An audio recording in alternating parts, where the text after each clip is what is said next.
talk about cheating, most people focus on the moment it happens, the message sent, the secret meeting, the physical act that crosses a line. But infidelity rarely begins in a moment of impulse. It begins much earlier.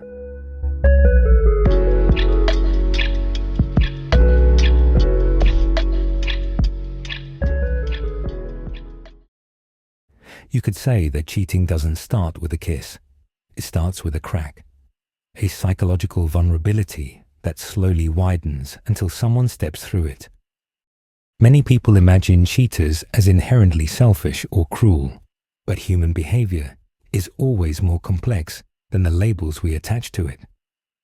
One of the hardest truths to accept is that not every cheater is a bad person, and not every loyal person is good. Infidelity is often less about morality and more about emotional architecture.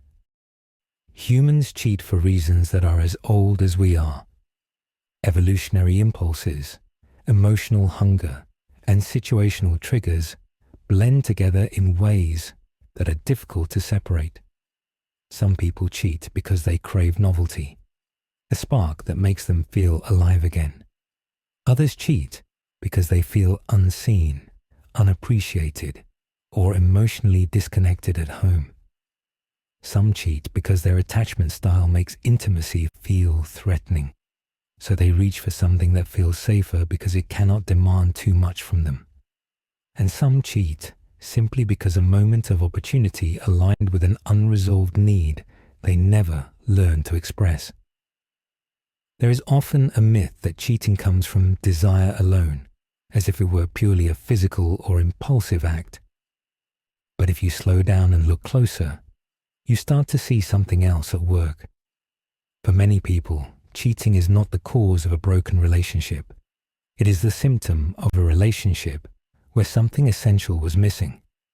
It could be emotional closeness, honest communication, mutual safety, or the ability to say, "I'm struggling, and I need something to change."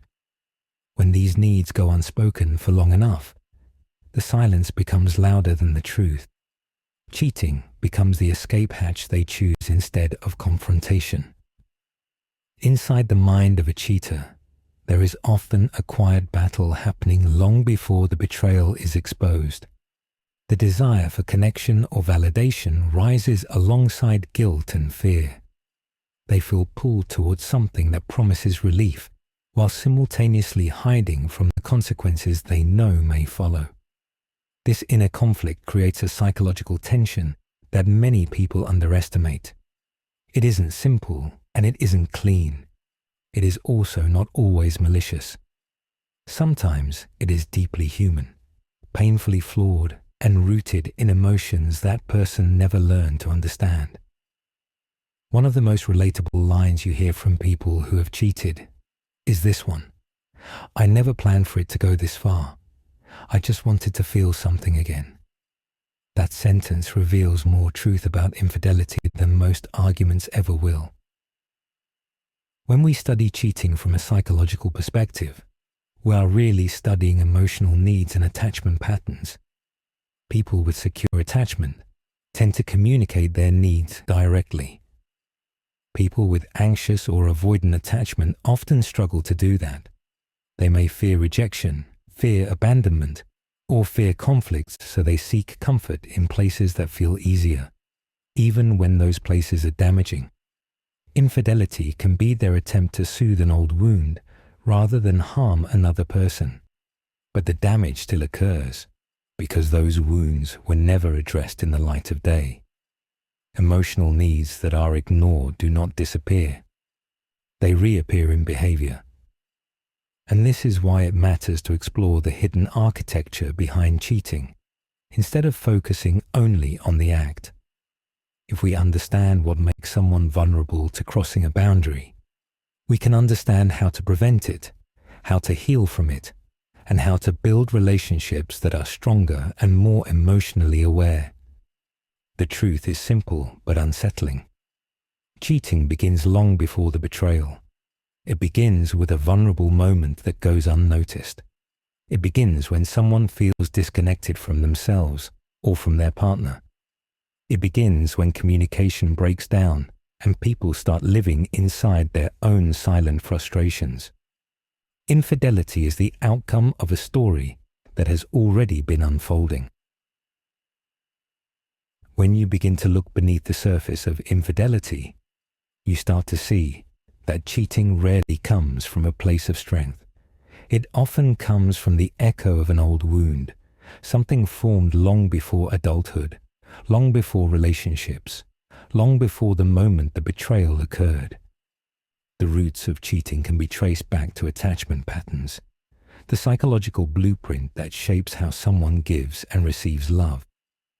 These patterns are often invisible to the person living with them, yet they influence every emotional decision they make. Insecure attachments tend to play a major role in why people betray those they care about.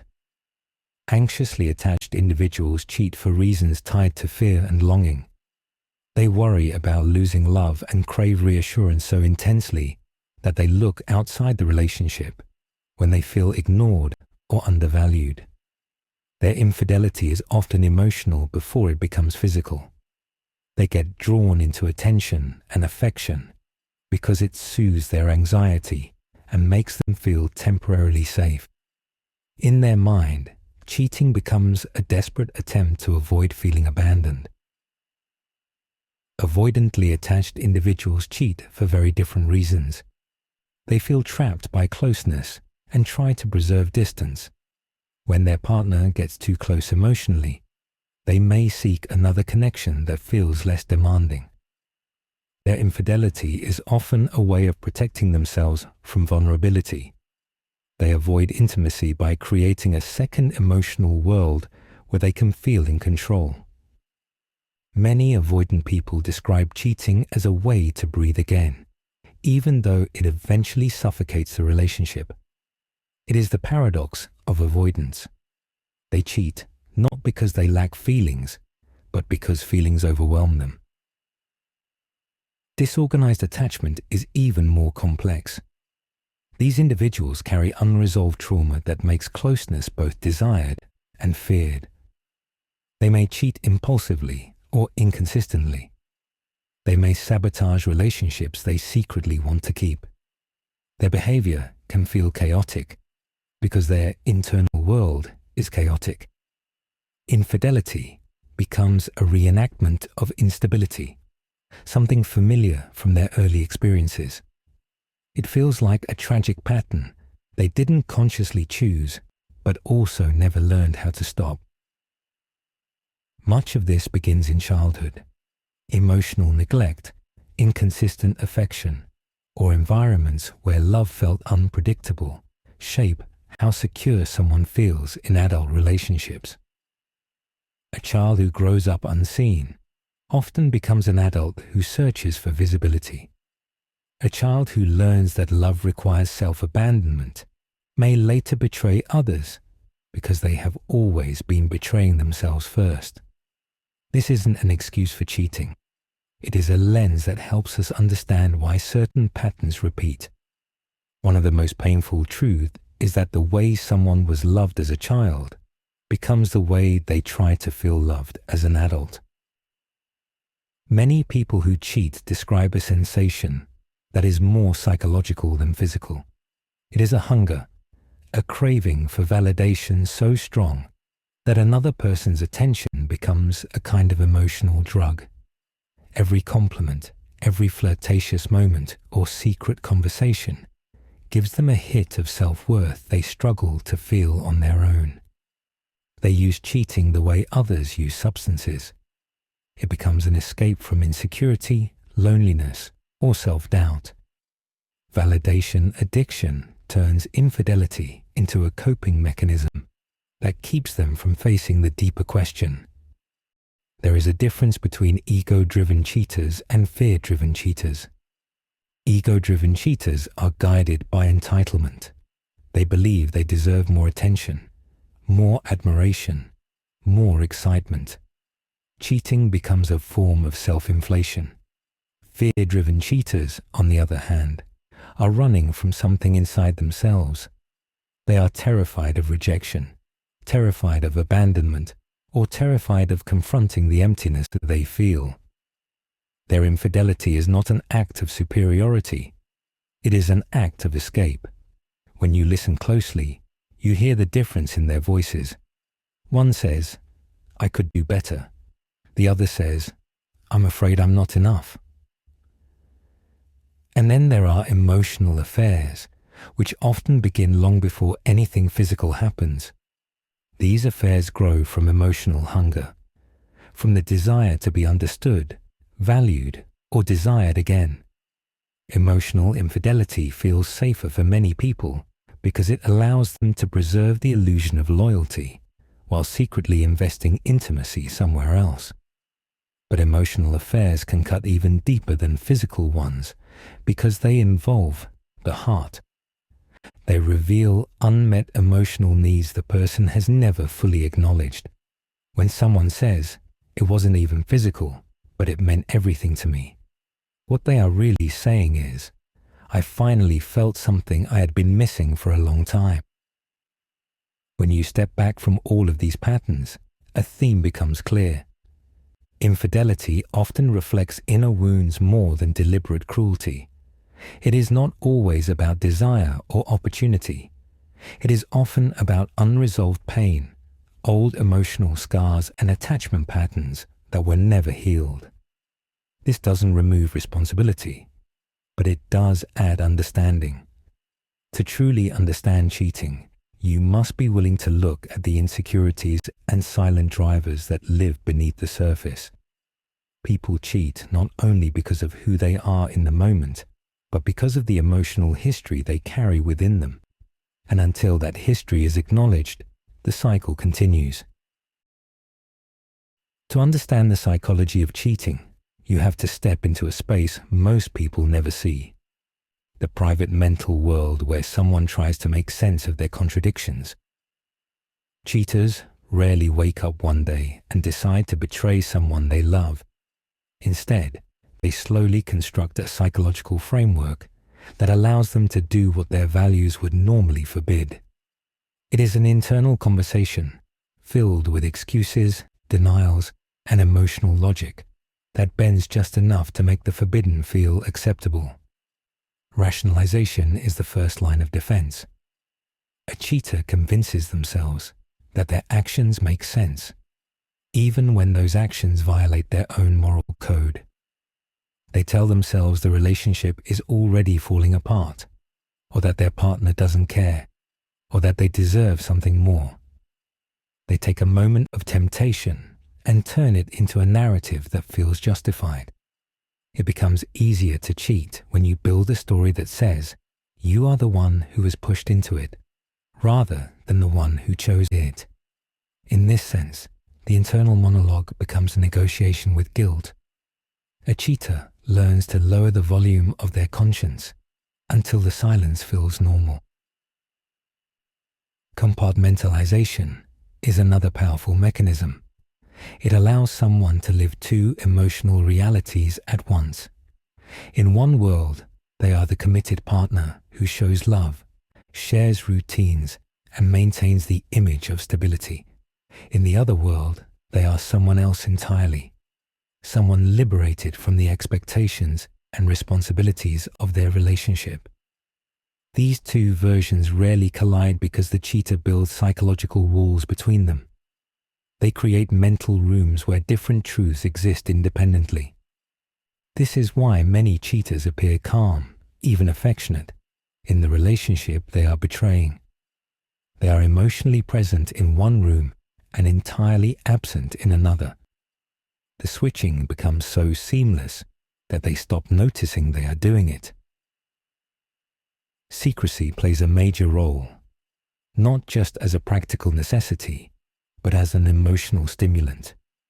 The hidden messages, the locked phone, the careful planning, the need to stay one step ahead. These behaviors release adrenaline, heightening the sense of aliveness that many cheaters describe. The forbidden becomes intoxicating. It creates a psychological high that has nothing to do with love and everything to do with escape. For some, the secrecy becomes the addiction. They mistake adrenaline for connection. They mistake intensity for intimacy. They confuse emotional danger with emotional depth. Projection and deflection add another layer to the mental world of a cheater. When guilt becomes too heavy, they redirect it. They blame their partner for being distant, for not understanding them, for being too emotional or not emotional enough. They rewrite the story so that they become the victim instead of the one causing harm. Projection allows them to take their own discomfort and place it onto someone else. It becomes easier to cheat when you convince yourself that the other person somehow deserved it. This isn't a conscious decision for many people. It is a self-protective narrative that keeps them from facing the truth. There is a difference between emotional narcissism and strategic manipulation. Emotional narcissism doesn't always look malicious. It often looks like self-absorption, a belief that their feelings are more important than the consequences. They chase attention or connection without considering the emotional cost to their partner. Strategic manipulation is colder. These individuals cheat with intention, planning, and control. They hide evidence, gaslight their partner, or carefully manage their double life. Their actions are not impulsive. They are calculated. Both types create harm, but their inner worlds are shaped differently. One is driven by emotional need. The other is driven by power or self-protection. Cheaters don't just create a secret life outside the relationship. They create a secret life inside their mind. A psychological landscape where guilt is softened, responsibility is diluted, and desire reshapes reality. Understanding this inner world doesn't excuse the behavior. It explains the architecture that makes the behavior possible. Cheaters build these mental structures to protect themselves from the emotional consequences of their choices. They construct a world where they can violate their own values and still look at themselves in the mirror. When cheating is discovered, most people focus on the event itself, the message found, the confession given, the moment the truth shatters everything familiar. But the real impact of infidelity doesn't happen in that instant. It happens in the days, weeks, and months that follow, when both people are left holding pieces of a reality that no longer feels solid. Cheating doesn't just break trust. It breaks the sense of safety that trust creates. One of the most painful truths is that betrayal doesn't end when the secret comes out. Its impact echoes through every part of a person's life. For the betrayed partner, the experience is often described as traumatic. The brain reacts to betrayal as if it were a threat to survival. Stress hormones spike. Thoughts race. Sleep becomes difficult. The mind searches for danger everywhere. It is a biological response to losing the emotional ground you once stood on. Someone who once felt secure in their relationship suddenly feels exposed, unsteady, and unsure of what is real. They replay conversations in their mind. They question memories that once felt safe. It becomes difficult to trust anything, even their own perception. Many describe it as a kind of emotional earthquake, one that shakes the foundation of their identity. The betrayed partner starts asking painful questions. Was I not enough? What did they see in someone else that they couldn't see in me? Was everything between us a lie? These questions are not rational, but they feel unavoidable. The injury is not only to the relationship, but to the sense of worth. Hypervigilance sets in as the mind tries to protect itself from being blindsided again. Every text notification becomes suspicious. Every change in tone feels loaded. The emotional spirals can become overwhelming because betrayal destabilizes the nervous system and the heart at the same time.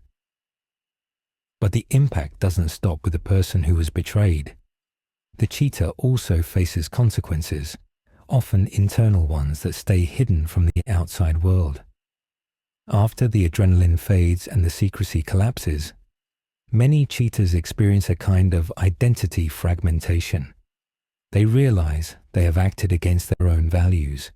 Their self-image cracks.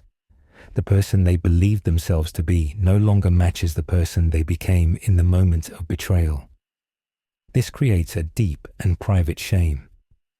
Not all cheaters feel this, but those who do often describe it as a shadow that follows them, a quiet reminder of the damage they caused.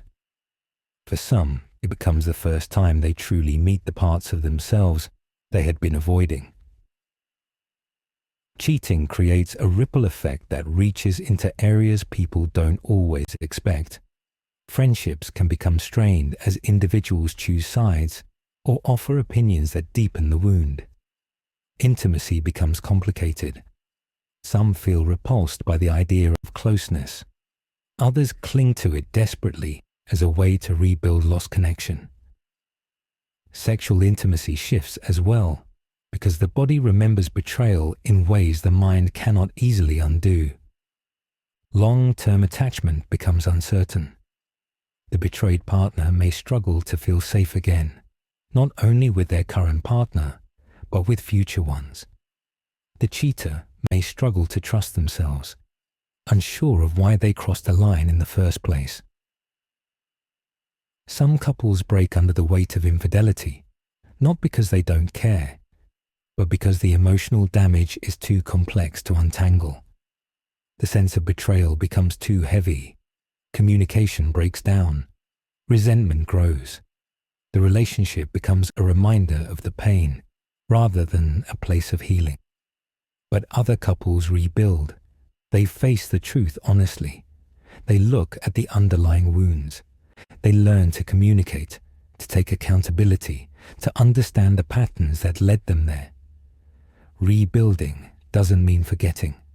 It means creating something new from what was broken.